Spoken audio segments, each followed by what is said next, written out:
Hi, and welcome to the Human Side of Business podcast. I'm Ange MacCabe, CEO and co-founder of Intuitive Performance. I'm a performance coach, HR professional, whole person leadership facilitator, and your host. The Human Side of Business podcast is fueled by the genuine curiosity to understand how personal characteristics and skills can be leveraged to drive individual and team performance, tangible outcomes, and ultimately organizational success within business. Each podcast is devoted to sharing knowledge, expanding our learning edges, and exploring the trends in corporate culture towards growing the emotional intelligence of organizations. I'm so glad you're here. Hi, and a warm welcome to the Elevate Business Podcast. Both myself, Ange MacCabe, and Scott Russ are your hosts. We have the pleasure of introducing you to Sean Campbell, the founder and CEO of Cascade Insights, which is a B2B market research firm. Sean is a regarded conference speaker and author, delivering talks to Fortune 50 companies and writer of several technical and business books. As a leader of a professional services firm for over 20 years, he brings a wealth of knowledge when it comes to scaling and supporting his team. Hi, Sean. Welcome to the Elevate Business Podcast. We're so happy to have you here today. Yeah, thanks for having me on. Not a problem. So tell us a little bit about yourself, your company, and your journey from a leadership perspective. Well, try to keep the journey short because, as everybody knows, when you ask that question, it's like 3 hours of podcast later, the person hasn't finished talking. So we'll try to limit that. And I remember a long time ago, I had a show, and I just never had time to devote to it anymore as the company grew. But I remember one guy I interviewed. I asked him for his intro, and I think he stopped 15 minutes later. And I was like, oh, there's an edit button for that at least. So in post, I can make that a lot shorter, and be like, is this okay? Although I don't even know if I asked him if it was okay. Anyway, so I'm already eating into that time. So basically, my name's Sean Campbell. I'm the CEO of a firm called Cascade Insights. And Cascade Insights predominantly performs market research services for companies in the B2B technology sector. Mm-hmm. So the best way to think about that is it's all the technology you'd never find in a Best Buy. Or to take that analogy one step further, we do work where Microsoft is trying to convince Best Buy to do something, if you think of it that way. Okay. So it's a business to business kind of research kind of model. And in that space, we do a lot of interesting work. We've been around since 2006. We also have a really strong marketing team that tends to kind of turn around and take a market research project and then turn it into really great marketing. And that's kind of a phase 2 of a lot of what we do. Entrepreneurial journey-wise, prior to that, I owned a company called 3 Leaf Solutions, which just to be clear, I think there's another one out there. That's not the one we owned. So somebody else took the name after. So if you look it up, that's not even us. But grew and sold that company from 99 to 2006. And basically since 1999, I haven't worked for somebody, which is also a lie because clients are some of the worst people to work for and the best and that you can find. And so, you never not get to work for someone. It's just kind of whether it's a dotted line or straight line. And yeah, that's basically what I've been doing. Rough kind of scope of size. The first company got to about 25 people. It was almost all contractors, by the way, a thin layer of full-time management. This company is the complete opposite. It's 30 employees, but they're all full-time employees and we have no contractors. So what our third business will be, really have no idea, given we went completely opposite directions with both companies. I don't know what we'll end up with, some weird hybrid. But it's so I'm not rated to talk about what it's like to lead a 5,000 person organization, but we work with a lot of them because a lot of our client list is some of the big guys like AWS and Google and Microsoft and a bunch of startups and things like that. Yeah. And that's basically it. What have been your learnings in the sense of your employment models going from contractors to employees? Where have you seen kind of the pros and the cons, or just kind of your anecdotal take on those types of models? No, that's a great question. I always try to preface my answer to certain questions because I know employees here listen to this, so just hang on with what I'm going to say next. Neither is optimal. So if you're here now That might sound frightening, but that's probably true. I mean, having full-time employees isn't 100% optimal, and neither is having contractors 100% optimal. If you have contractors, we used to call it going dark. You would talk to a contractor and say, hey, you're on this project, and first few weeks, they'd be really engaged, and they'd kind of get busy with that project and another one. And before you know it, you send them an email on Thursday and you're like, stuff's due the end of the week. Silence. Tuesday the next week, they're like, hey, I'm back. And you're like, what happened with the intervening 4 days? Right. And so for IRS reasons alone, you do not actually control that contractor. Right. They have other clients. If they don't, by the way, the IRS will remind you that that's a very bad idea. That's for another show. But they have a degree of independence as a contractor. And so right. you now on the flip side, financially, you don't have work for them. They're done. Right. You don't have to go talk to them. On the other hand, when you do have work, they may not be available. So you have this incredible churn when it comes to like resourcing and thinking through kind of the firm finances from that kind of stability standpoint. On the other hand, you have none of the mental overhead of like, wow, how do I care and feed for all these people? Right. Like, because all these people can just never hear from you again. Right. Technically. On the other hand, you get great kind of mix of talent, because you can cherry pick from anywhere then. And you can have validation, like this person's serving real clients, doing real things. I mean, in the first company, we put together 2 books for Microsoft Press that we wrote that had an author team of 8. It's funny, I haven't mentioned that in a podcast in forever, but that was an interesting joy to be like the lead author on a book with 7 other authors who were all contractors to your firm writing a book for Microsoft. That's like, talk about herding cats. That was a really, really fascinating little experience, right? Plus the author byline on the book was like laughably long by the time it was done. But anyway, on the flip side with employees, like the culture is the hugest thing. I mean, you can indoctrinate subcontractors in some degree of culture. But frankly, again, back to logical, legal reasons, all kinds of things, they kind of only sort of listen to you. Right. Yeah. Okay. I'm working for you. And yeah, you're a primary client. And yes, I understand you have a way of relating to clients in a way that you want your organization to behave. And you even want people to relate to each other inside the organization. But I'm a free spirit.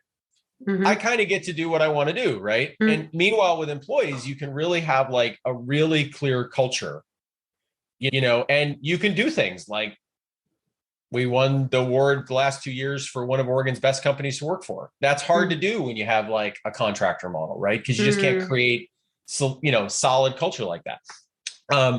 You also can't really invest in training and apprenticeship maybe in the same way, because sure, you can do it with a contractor, but you're never really sure how long they're going to stick around, right? And that's, again, somewhat expected. If I had to pick, I still like the employee model more. Hopefully that's not just recency bias. Right. So hopefully that's I understand it. Yeah. Right. But I do appreciate it a lot more. I find that as a firm leader, it would be nice if we had a little bit more elasticity when it came to contractors, because again, this would be a topic of a completely different show too, but like, managing the finances of a services firm are so different than managing what most people think of when they think of like an MBA program, product firm kind of scenario, right? It's so different in terms of the elasticity and the profit margins and what you have to do from a resourcing and talent standpoint that it'd be nice to have a little bit of a blend of both. And unfortunately, the lane we're in now, it's really, really hard to find subcontractors we can kind of trust to do things the way we'd like them to do it, because of the niche we're in. And so we're probably more indexed on a full employee model than I think is probably, from a modeling standpoint, I'd like a little more elasticity with contractors. But I love the fact that I've got some really long-term relationships with folks here, and they've been here for forever. And I would never want to change that. So, but yeah, I don't know if that was any or all of what you wanted to hear, but like, I think it's a very classic thing in services firms. And I think you have to really make a really conscious decision which model you're going to pick. Yeah. And not just assume one is all full of nirvana, because you go employees, well, you're dealing with one-on-ones and performance reviews, but you got all this wonderful culture and the ability to affect delivery and to be seen a certain way to the market. You go with the contractors, well, there's no one-on-ones, there's no performance reviews. Some of that, I guess, overhead, if you think of it that way, goes away. But you have very limited control over things like comparatively, like quality, culture, training, all that kind of stuff. And so I would sum it up by saying, I think if you ask most owners of services firms, did you consciously choose a contractor employee model based on a list of defined criterion? The answer to that, if they're being honest with themselves, would be no, especially if it's their first business. Yeah. They probably just went into it based on their risk profile and kind of how much they cared about culture versus other things. And that's what I've seen, at least. It's like, I talk to other business owners and they're like, I hired my first employee. I'm like, wow, that's cool. You don't really seem to have a lot of work yet, but okay, I'm glad for you. Right. Or you've got somebody else who's like, that I've got an army of contractors. I'm never hiring an employee. But if you go under the covers, sometimes they haven't really done much, but it's more how they feel about the problem. I don't know if they've really thought through all of the gives and gets of each model. And maybe I'm just fortunate because I got to go through it 2 different ways. But that's something I would tell people to think about as a piece of homework. Like if you're about to start a business or you just did, really, really put down on paper, where do I want to be in 3-4 years with this model? And what are the gives and gets with the employee versus the contractor thing? And don't just let opportunity drive you there. Make a really solid decision up front. So what I'm hearing is that when it comes to choosing your business model around the peopling side of things, it's ensuring that it ties in with your long-term objectives, not just short-term objectives. Of course, there has to be common sense and balance when it comes to your cash flow, but also hearing that there needs to be intentions with regard to your model, because culture can get away from you if you have solely a contractor model, and essentially return on investment or how you're scaling can heavily be impacted if you just start hiring people before you're actually ready to financially to do so. Right. Exactly. Those are just a few of the things, but completely agree. And I think at the end of the day, most people in the early days, they're scrapping so much for work. How they create their staff of sorts really probably has much more to do with how they emotionally feel about the business than a really conscious, clear-eyed, if I make a team of contractors, what is this really going to look like in 5 years? Or if I make a team of employees, what is it going to look like in 5 years? And that's okay. No one would start a business if they thought through everything before starting it. Because there's way too many things to think through. Right. And it would frighten you to no end, right? And we know people like that. I mean, I know people who are like constantly, kind of on the precipice of starting a business, but they never do because, their little playbook of things they're thinking about just gets bigger and bigger. And no harm, no foul. I mean, I call that self-preservation, right? I guess that's fine, but you don't start a business knowing everything. Right. I mean, heavens no. There's no way. I mean, you know certain things, and the market's willing to pay you for what that is. But there's so many things you can't really foreordain. I don't care how many businesses you've started. Yeah, I'm curious from a leadership perspective. Kind of again riffing off of the idea of looking at these 2 models and looking at building up your company intentionally from a peopling aspect. How do you show up as a leader differently when you have that contracting model versus when you actually have more of those employees full time? Or do you show up differently? Yeah, well, I think you absolutely do. I mean, like from your leadership style with contractor is probably a bit, drill sergeant and consoler in chief at the same time, right? Because the contractor is probably constantly thrashing between you and other projects, and you're trying to kind of make sure they pay attention to you and maybe not necessarily all their other clients, and you want good service, just as much as they do. On the other hand, you have to be really, really clear because these people don't report to you in any meaningful sense, right? And so, you just have a contractual relationship.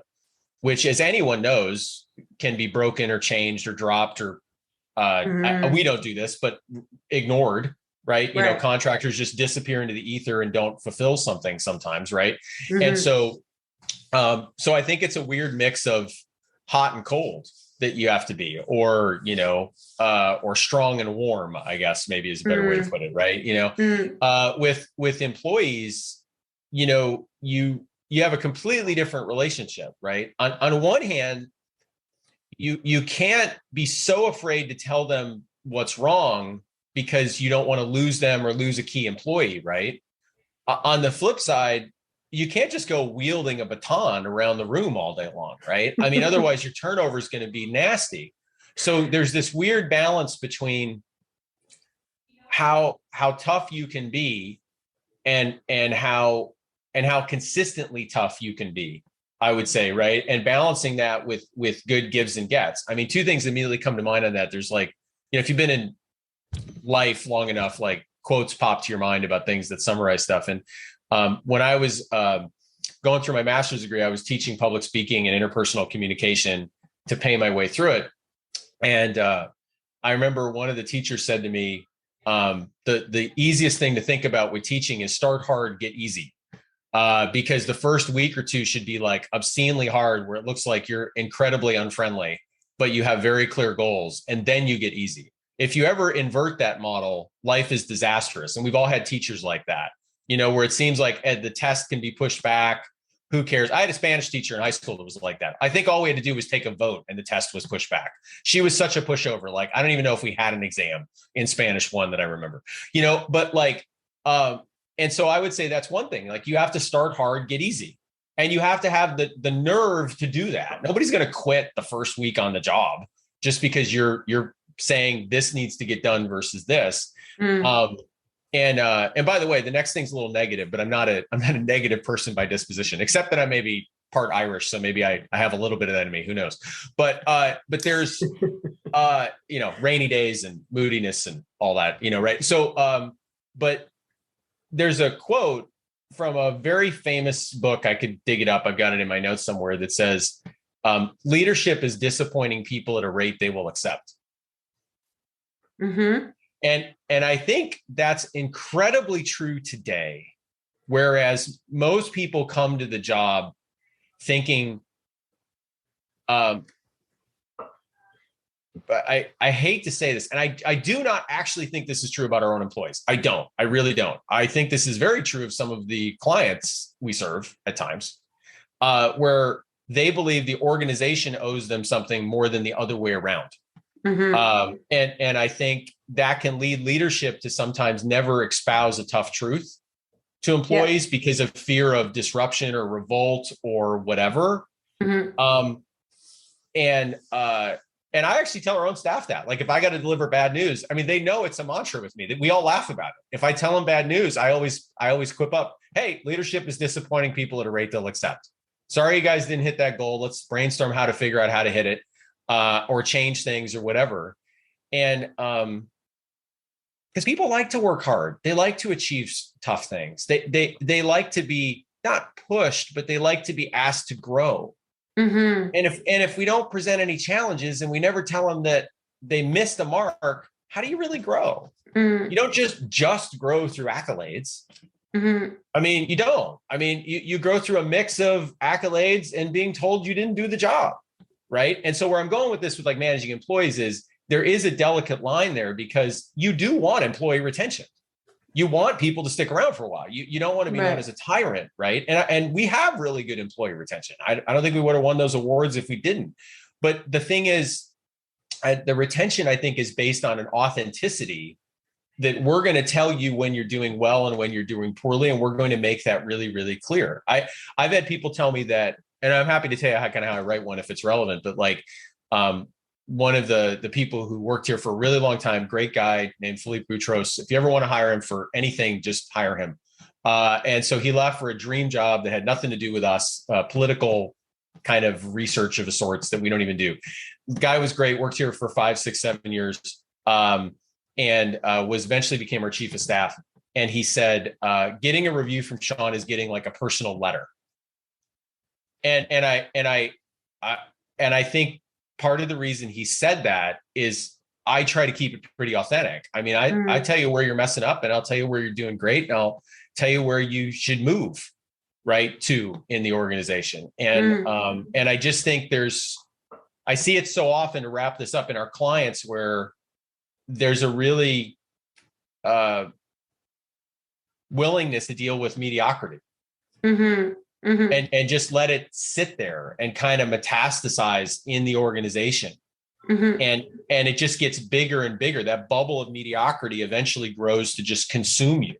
And the way you lance it is that you give really clear highs and lows, while at the same time not being like terrified that somebody's going to quit the second you told them that they suck in some way. Yeah. Right. You have to be able to deliver that. And I just think people really are challenged with that sometimes. Definitely. And I understand where you're coming from, for sure. And layering in from experience and perspective, I think it's also meeting people where they're at. So I can imagine that, in some circumstances, you're understanding your team members as to how they need that negative information delivered, or constructive information is what I like to call it. Right. So it's really around how we go about meeting the people and understanding what they need from a human skill side of things. Right. Also, well, one quick thing there, and that's why I brought up the thing about the review. I give them a narrative. It's a detailed narrative with very specific keep, stop, start kind of stuff, but I'm always thinking, how can I motivate you? Right. Not, I don't think I will ever, no matter how big this thing gets, create some weird Likert scale. As much as we're researchers and we like scales and we like ranges and we like numbers, I think that you're way off like the possibility of good outcomes when you start rating everything on a simple numeric scale and making everybody go do that, because it just honestly, human beings aren't wired to really respond to that really well. No, and so you need an ability to communicate that in a narrative form. Yes. And I would say that if your managers don't know how to do that, full stop, don't hire anybody anymore. Figure out how to coach those managers to do that, because you're building the wrong metrics and the wrong system and the wrong tools to grow your company. I think, again, I'm not against measuring real numbers. I have lots to say about like how I think about KPIs and stuff. But that's just it, right? Like, so just kind of adding to you, Sean, it's not about the metrics and measuring people in the sense of, are you doing good, bad, from a scale of 1 to 5. It's more around measuring the metrics that the people interact with, and adding in that human skill side of things. So for a particular researcher position in your organization, adding to kind of that check-in or the performance review, depending on how you do it, it's also understanding what skills are needed for this role to be successful. And by the way, Joe, how do you feel you're doing with these skill sets within this past quarter or this past, the past 6 months, et cetera, right? So I really strongly feel that performance is shifting from a one-way conversation to a two-way conversation, and looking at it from the perspective of understanding and agreeing upon dually between your team member and the management team as to, okay, what marks are we looking to hit, right? So what's our ends, what's our goals, and how does that positively impact the organization? And then, by the way, individual, what does that make sense for your role? And are you on board with it? Right? Yeah. Well, and one thing there that there's a great, I need to go look up the title of it so I can actually have it at kind of top of mind. I've been meaning to do that for a couple of years, so maybe I'm never going to get to it. Somebody needs to review me about that, I guess. I don't know. So like, Scott, you're up. So right. So I keep talking about this article in various interviews, but I've long forgotten the title. But HBR did this article about KPIs. This is going to tie into your point about, how to use those effectively as managers. And it always stays with me because it said, they polled a bunch of executives in big companies and they said, how many KPIs do you think your teams are optimizing for? Or how many strategic initiatives, right? And, the executives are like, I'm pretty focused, 8, 10, 6, 5, 12. So they went out and polled all the lieutenants, all the SVPs and VPs, in the same company, how many strategic objectives are you operating on? And the number was like 3,000. I mean, it wasn't that high, but it was in the hundreds, right? In other words, the executive had let the organization kind of accrete random, I care about this statements, and it turned into programs and initiatives and the ways people were measuring themselves. And before they knew it, like the organization's trying to execute on 300 different things. So where I'm completely in agreement with you is like, what I try to do is I say, here is a very limited set of KPIs, right? 3 to 4. That your role or your organization, I mean, limited down to like a couple, like I can count them on half a hand. And then we say, how are you performing in generating those? And let's not get too deep into the weeds of all the ancillary KPIs that might lead to that, because I want people to creatively try to hit a very limited set of KPIs that I know have a lot to do with the business. And then back to the point I said earlier, you can't let yourself get talked out of focusing on the KPI as a leader, because sometimes your team will come to you and be like, I don't know, it seems like a hard KPI. And it's like, well, yeah, but if that's what the business needs, that's the KPI. And I don't mean what the number is, I mean what it's measuring. Because very quickly an organization can kind of create measures that don't lead to success. Like a classic case in marketing is, I don't know.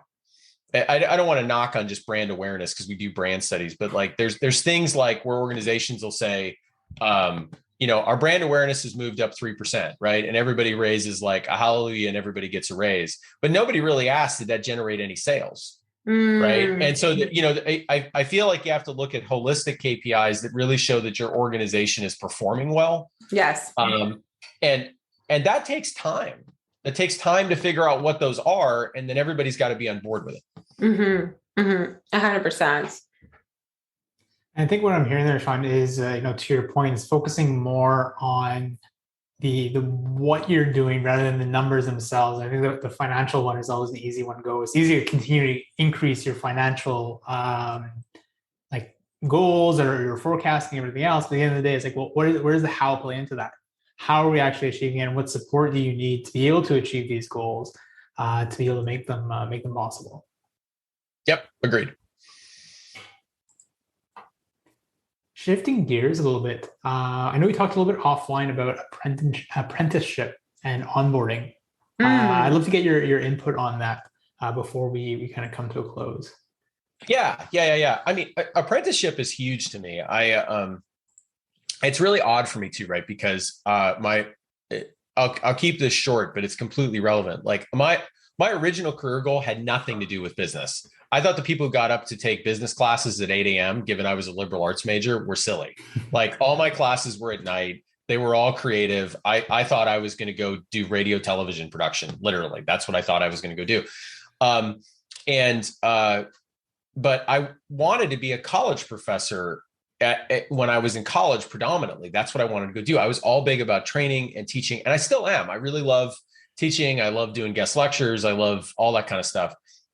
But in my business life, I've learned that like formal training, it isn't really everything it's cracked up to be. I mean, at the end of the day, it's funny. We've come full circle, right? So apprenticeship started because, creating horseshoes and dealing with metal was like mad science in the medieval era, right? It was hard to do, right? Yeah. And so you had to sit there and learn at the foot of someone else, or even if you wanted to go practice as a lawyer in the Revolutionary era times of the US, right? You sat at the foot of a lawyer. You didn't necessarily go to law school, right? And then eventually you passed the bar by sitting at the foot of the lawyer. And then we had industrialization, and everybody was a cog and everybody could be replaced. And, we basically kind of did away with apprenticeship because it was costly and it took time. And I'm not saying apprenticeship didn't come with its own evils. Sometimes those relationships weren't always the positive one. But the core point was the job wasn't just a part of a machine. It took a while to learn. Well, now look at where we're at now. It's all quote unquote white collar jobs, right? They're all complex. They're dealing with emotions and they're dealing with complex business problems and they're dealing with gray matter and they're dealing with things that aren't factory floors, which is why we can all go work from home, right? And live on a laptop because we don't have to work on the factory floor, at least a large percentage of the population, right? But yet we haven't really brought apprenticeship back, which is what we really need. We need all that soak time with our employees. They're dealing with complex jobs and complex scenarios and complex relationships that they need to maintain and complex skill bases they need to learn. And yet we put them in 2-week training programs and we say, go. And the manager really needs to spend time every week apprenticizing.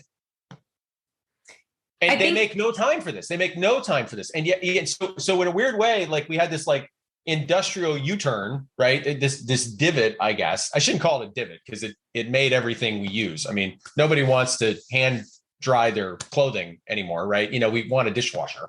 I mean, a dryer, right? So industrialization wasn't bad, but we haven't brought something back that's kind of important. And I just think it requires, and I'll stop here so you guys can ask questions or take this wherever you want to go. But like, I think if you buy into the idea that these trends require a degree of apprenticizing, you know, you need to make time for that in your calendar. And here's the second, and probably the most important thing of anything. You have to train your people to come to you with a degree of vulnerability where they say, I don't know something. Exactly. Because 100%. modern America and, you know, at least American work culture, it is really strange to go to your boss and say, I'm dumb as a post on this. Can I spend a half an hour with you? And can you explain this to me? And for the boss not to go, A, why didn't you know that already? Or B, why are you wasting my time? The choice of C of, that's awesome. Thank you for being vulnerable. Thank you for letting me know you had no idea what to do for the next 25 minutes or the next 2 days because you don't have any idea what that initiative is about. Let's sit and talk about it. And we can talk about all the, I'm sure somebody listening is like, oh, that's a failure to explain things up front. You know, if they had better processes, BS. People walk out of every meeting in America and they still don't know what to do sometimes. And they need a place where they can go with a degree of vulnerability to somebody who's probably going to be their boss and say, can you apprentice me on this? I need real time on this. And that, honestly, I think is one of the things that has led to a reasonable degree of success for us. And as probably you can tell, I'm pretty passionate about. And to close, I find really ironic because here's a guy who wanted to be a college professor. Maybe I'll still do it again someday. But I'm kind of destroying regular training and saying that the apprenticeship stuff matters more, which I personally find a little ironic, I guess, if you're me. I understand you, Sean. And to add and kind of blow the doors off this, it's not just about, in my mind anyways, it's not just about apprenticeship or mentorship as you're describing. It's really about helping team members, to your point, A, have a safe space, B, have a holistic, so the whole environment is open to what we would call quote unquote silly questions or questions in general, and being able to have that playing ground where you can show up vulnerable regardless of where you're at. And to add that further is, statistically speaking, we know from a coach approach perspective, if an individual is co-creating something, they're more than 80% more likely to have engagement in that thing. And so having that original buy-in is so important from a coach approach perspective. And instead of telling, we're asking what we would call, powerful questions or intentional questions around those things that you want your team members to learn, because then that allows them to take risk. It allows them to take accountability, and it also allows them to make it their own or level up that kind of engagement piece. So I'm really excited as to where you're going with that, because so Scott, equally passionate about this type of stuff, especially in the workplace, because, from me, it just comes to a place of it just should be like, we just should be able to have leaders in the seats to be like, okay, let me meet you where you're at. What do you need from me today? And, yeah, go ahead. Go ahead. Finish off and then I'll chime in. Yeah, for sure. Or it's like, okay, I hear your problem. I can give you an answer, but first I want to see what you think are different options around this. and I'll jump in as your consultant type thing, right? So I think that there's a ways that we need to go, to your point, around this human side of things in the workplace, and making sure that there isn't judgments, and there isn't a need for a power struggle or ego in the workplace, which often happens. And these other things around feeling insecure about trying to learn a job. I'm not saying that it has to go polarize the opposite way, where it's just looking at KPIs. It's that finding that fine balance between environment, systems, and our people, so that we can show up as our whole intentional self. Right. Well, and there's a few things here too, also that I want to add, because all that's good stuff too. I mean, one, it creates a culture of learning. I mean, the original old French word for apprenticeship, which I have no idea how the pronunciation would go, but it's like apprentice or something like that. It means someone learning.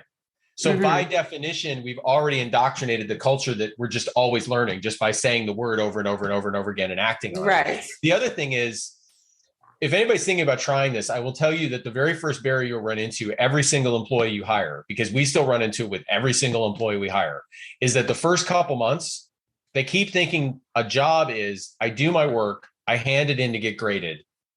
I take the grade, I fix it, I get another grade. And there's very little interaction while the grading is happening.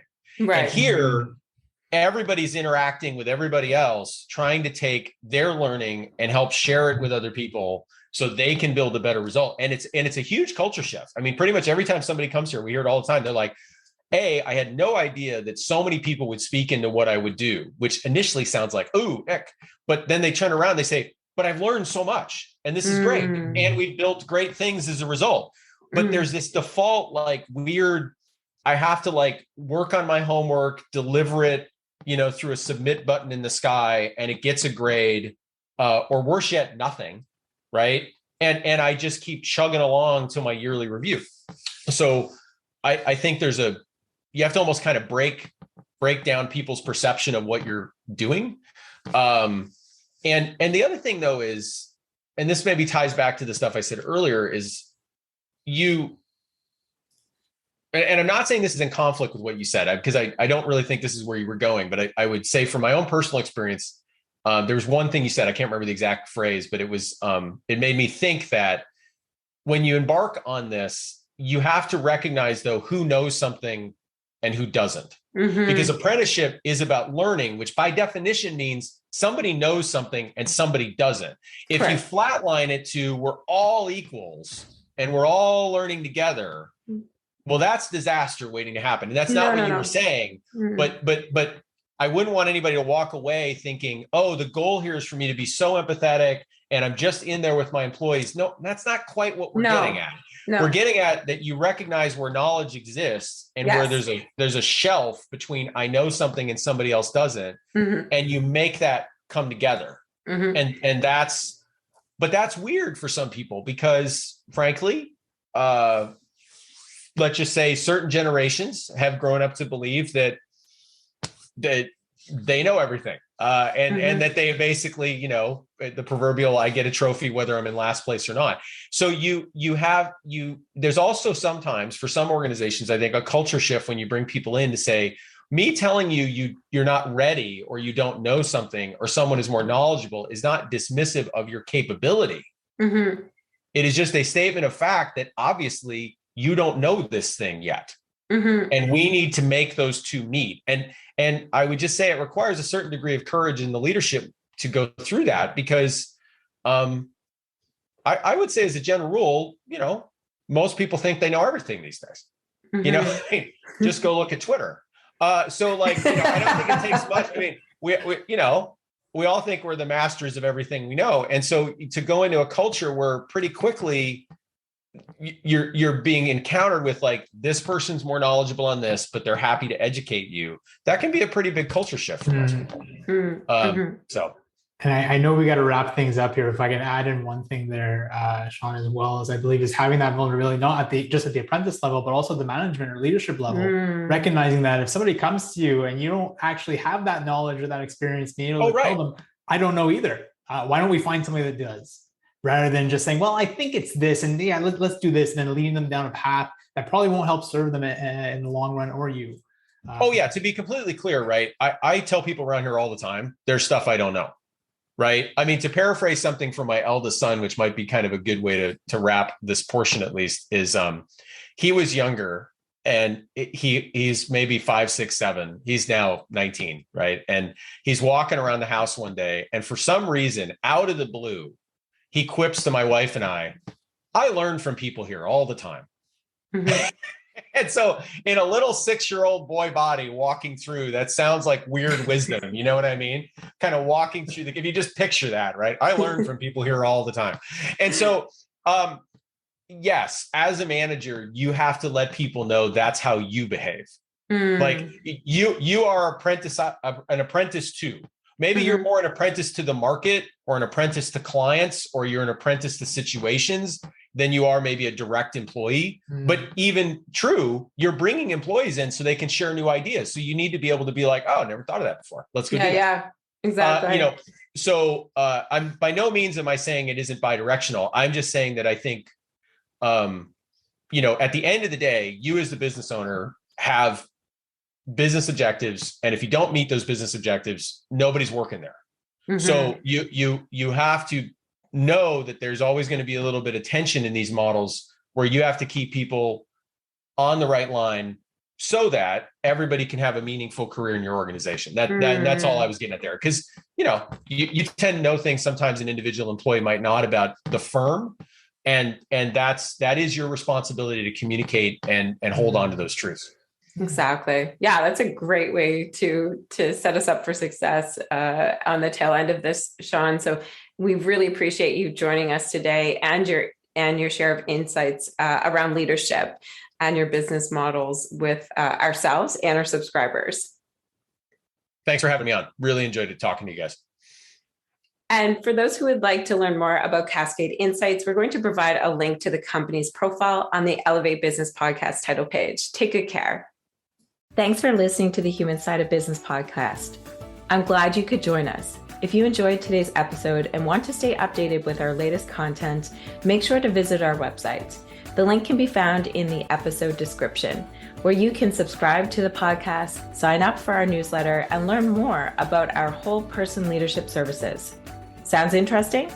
Explore the Whole Person Leadership Cohort by Intuity Performance, a unique program that offers unparalleled support to managers on every step of their leadership journey. Our program features evidence-based assessments, workbooks, group coaching, and interactive learning experiences to help you level up your leadership skills. Reach out today to apply to one of our upcoming cohorts. Until next time, take care and stay curious.